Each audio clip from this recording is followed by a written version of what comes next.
ये सदन की इम्यूनिटी थी कि नीतीश कुमार पे केस नहीं हुआ। नहीं तो यही बात अगर बाहर कहे होते तो सेक्सुअल हैरेसमेंट का केस चलता उन पे, महिलाओं पे सेक्सुअल हैरेसमेंट करने का, क्योंकि वहां पे महिला भी मौजूद थी। अब ये स्पीकर का निर्णय करना है कि नीतीश कुमार पे एक्शन क्या लेते हैं, क्योंकि गलती नहीं थी, ये सोची समझी की हुई हरकत थी। और ये पहली बार ये हरकत नहीं नविका जी, मैं आपको एक वीडियो भी सुना रहा हूं, ये सदन में ही 6 महीने पहले का है। सुनिए जरा इनके शब्द और इनके बोल। तो गड़बड़ करता ही है। हम लोग तो देखे हैं भाई, हम एमपी थे, हम तब की बात करते हैं। एक जगह हम दूसरे जगह पर थे, तब एक जगह देखे थे एक आदमी कितना स्वस्थ था और जाके जानवरवे के साथ कर रहा है। या सुनिए आपने, ये इनकी मानसिकता हो चुकी है, ये रिपीटेड ऑफेंडर हैं। और ये घृणित बात करके, ये इस तरह की बातें करके इनको सैडिस्टिक प्लेजर आता है, क्योंकि मानसिक संतुलन बिगड़ चुका है कंप्लीटली। और भी बहुत सारी हरकतें हैं जिनको आप कोलैबोरेटिव एविडेंस कहती हैं। ये आजकल रहे किसी के भी पैर छू लेते हैं। परसों अपने मंत्री के पिताजी के पुण्यतिथि पे गए उनको श्रद्धांजलि देने के लिए, पिताजी को श्रद्धांजलि नहीं दी, मंत्री जी के सर के ऊपर फूल डाल दिया। तो ये एक के बाद एक एपिसोड्स जो हो रहे हैं, तो हम लोग इसलिए नहीं कह रहे कि नीतीश ने बहुत बड़ा गलती किया, नारी सम्मान नहीं किया, इसलिए मुख्यमंत्री से इस्तीफा दो। नहीं, वो अब इस लायक नहीं है कि मुख्यमंत्री पद पे एक दिन भी रहें। ये टेक्निकल बात है और ये प्रैक्टिकल बात है। वो लायक नहीं है कि एक दिन भी बिहार के मुख्यमंत्री रहें। 13.5 करोड़ बिहारियों का सर शर्म से झुक गया इतिहास में। दूसरी बार आजादी के बाद से दूसरी बार बिहारियों का सर शर्म से झुका है। पहली बार झुका था नविका जी 1996 में, जब पूरे देश में बिहारियों को कहा जाता था कि चारा चोर के प्रदेश से आते हो तुम लोग, चारा चोर के प्रदेश से आते हो। बिहारी को गाली बना दिया था। इसी व्यक्ति नीतीश कुमार ने बहुत मेहनत की थी शुरू के 5 साल इस इमेज से निकालने के लिए, और आज दूसरी बार शर्मसार किया इस तरह से।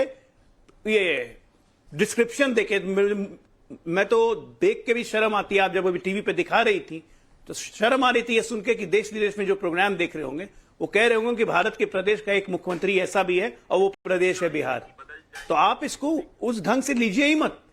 ये गलती नहीं किए हैं, इनके बस में नहीं है। अब इनका मानसिक संतुलन बिगड़ चुका है और सेनाइल डिमेंशिया के शिकार हो चुके हैं ये।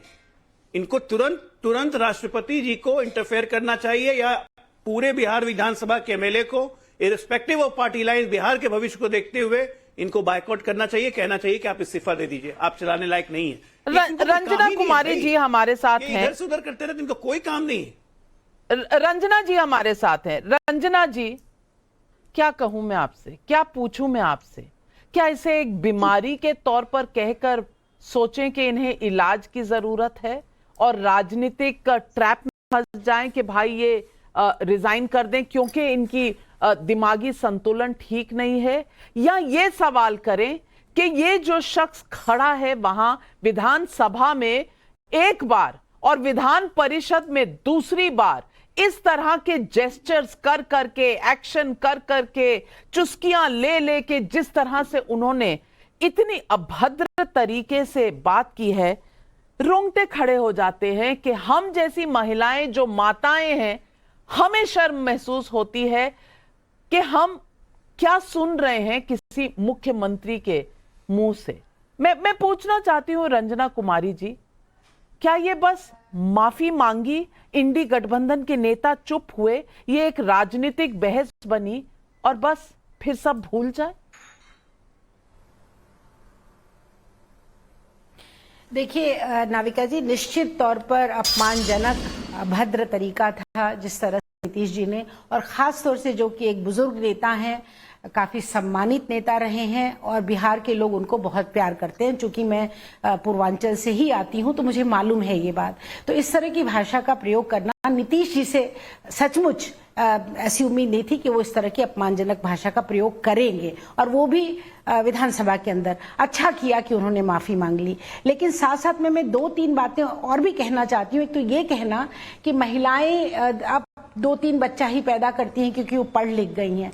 शायद वो ये नहीं जानते हैं कि ये जिम्मेदारी सिर्फ महिलाओं पर थोपना, और महिलाएं ही बच्चा पैदा करती हैं, 8 करें या 2 करें, तो ये अपने आप में सचमुच एक बहुत ही इनसेंसिटिव महिलाओं के प्रति सोच है। लेकिन मैं ये भी कहना चाहती हूँ नाविका जी कि बेहुदा फूहड़ भाषा का इस्तेमाल अक्रॉस पार्टी लाइन होता है महिलाओं के लिए। अब इस मुद्दे को हम लोग चर्चा में ला रहे हैं तो शायद सब लोग सचेत हो जाएंगे और इस तरह की पार्टी के नेता ये डायरेक्टिव देंगे अपने लीडर्स को, अपने पॉलिटिशियंस को कि इस तरह की भाषा का इस्तेमाल आप मत करिए, और अगर आप करेंगे तो पार्टी आपके खिलाफ कार्रवाई करेगी। आज तक ऐसा नहीं हुआ। हम लोग यहाँ पूरब में एक कहावत है, और चूंकि अजय आलोक जी बैठे हुए हैं यहाँ पर, मैं कहना चाहूंगी, सूप बोले तो बोले, चलनियों बोले जिसमें 72 छेद। तो आप भी मत बोलिए मिस्टर कुमार जी, है ना, अजय आलोक जी, आप भी मत बोलिए, क्योंकि आपको उतना दर्द नहीं हुआ जब ये कहा गया कि लड़कियां रेप एंजॉय करती हैं। आप तब तमाम और बातें मैं नहीं बोलना चाहती हूँ, क्योंकि ये सब हम लोग का, लेकिन अगर आप महिला का अपमान करेंगे तो आप ये जान के चलिए कि आज देश में महिलाएं पुरुषों से ज्यादा वोट दे रही हैं। महिलाएं अपने वोट के बारे में स्वयं तय कर रही हैं। आपको ये भी मालूम होना चाहिए कि महिलाओं के वोट से देश के अंदर हार जीत हो रही है। तो अगर आप राजनीति में हैं और अगर किसी भी स्तर पर महिला का अपमान करते हैं, मैं सभी पॉलिटिशियंस बात कहना चाहती हूं, तो फिर ये मान के चलिएगा कि आने वाले समय में महिलाएं आपको माफ नहीं करेंगी।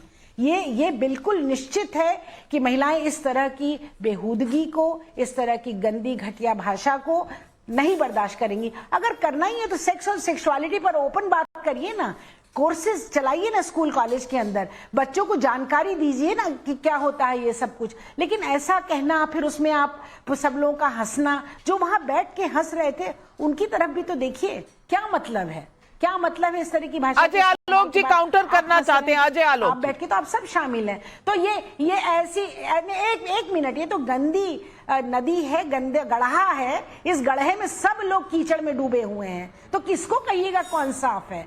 आप अजय आलोक जी बिल्कुल ये मत कहिए, कल तक आप उनके साथ थे तो सब कुछ ठीक था, और आज अब बाहर आ गए तो आप उनको डिमेंशिया कह रहे हैं। तो ये चीजें हम लोग, देश की जनता देखे और पहचाने, सही नेतृत्व को सामने लाए, यही हम लोग चाहते हैं। और मैं ना तो किसी दल में हूं, ना तो किसी दल की तरफ से बोलती हूं नाविका जी, मैं सिर्फ और सिर्फ महिला के सम्मान के लिए 40 वर्षों से लड़ाई लड़ रही हूं, और मैं आगे भी लड़ूंगी। इसीलिए मैं अपनी बात को स्पष्ट ढंग से कहती हूं। अजय आलोक जी, आपको जो वो जवाब देना हो दीजिए।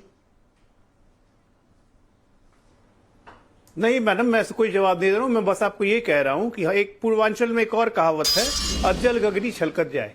जब विषय पे पूरी जानकारी नहीं हो तो तुरंत टिप्पणी नहीं देनी चाहिए। भारतीय जनता पार्टी के लिए किस नेता ने, या मैंने कब कहा कि हम महिलाएं रेप को एंजॉय करती, महिलाएं रेप, नीतीश कुमार नहीं है, वरना महिला रेप को एंजॉय करती हैं, ये किसने कहा? भारतीय जनता पार्टी के नेता ने या मैंने? एक मिनट, बीच में नहीं, मेरे सवाल सुन लीजिए तब जवाब दीजिएगा ना। अब जब आपको सच्चाई दिखा रहा हूं तो आप बीच में बोल रही हैं। भारतीय जनता पार्टी के किस नेता ने कहा या मैंने कब कहा कि महिलाएं रेप को एंजॉय करती हैं? जर्नलिस्ट हैं आजकल। अब एक मिनट, दूसरी बात आपने कहा कि मैं जब नीतीश कुमार के साथ था। एक मिनट, जब मुझ पे व्यक्तिगत बोलती हैं तो सुनिए ना, जब मुझ पे व्यक्तिगत बोल रही हैं तो सुनिए। आपने मुझे कहा जब मैं नीतीश कुमार के साथ था तो बहुत डिफेंड करता था, मैंने नीतीश कुमार का साथ छोड़ दिया। इसलिए छोड़ा क्योंकि मुझे एहसास हो गया था कि मैं इनके साथ नहीं रह सकता हूँ, क्योंकि ये इधर जो छलांग मारते हैं वो मैं नहीं कर सकता हूँ, इसलिए मैंने अपना रास्ता लिया। मेरे लिए राष्ट्र पतन था, मेरा ये सिद्धांत है। तीसरी बात आपने सुनिए तो सही, आरोप लगा के भागना ये ठीक नहीं है। आप किसी दल से नहीं है, लेकिन आरोप लगा के भागिए मत। आपको आता होगा नहीं, रंजना जी, आपने जिनका जिक्र किया वो कांग्रेस के कर्नाटका के नेता थे, आपने उनका जिक्र किया और हमने तब भी डिबेट की थी। लेकिन एक के साथ दूसरा वाक्य जोड़ने से क्या आज की जो चर्चा है उसमें नीतीश कुमार जी का रोल कम हो जाता है? ये मेरा सवाल है और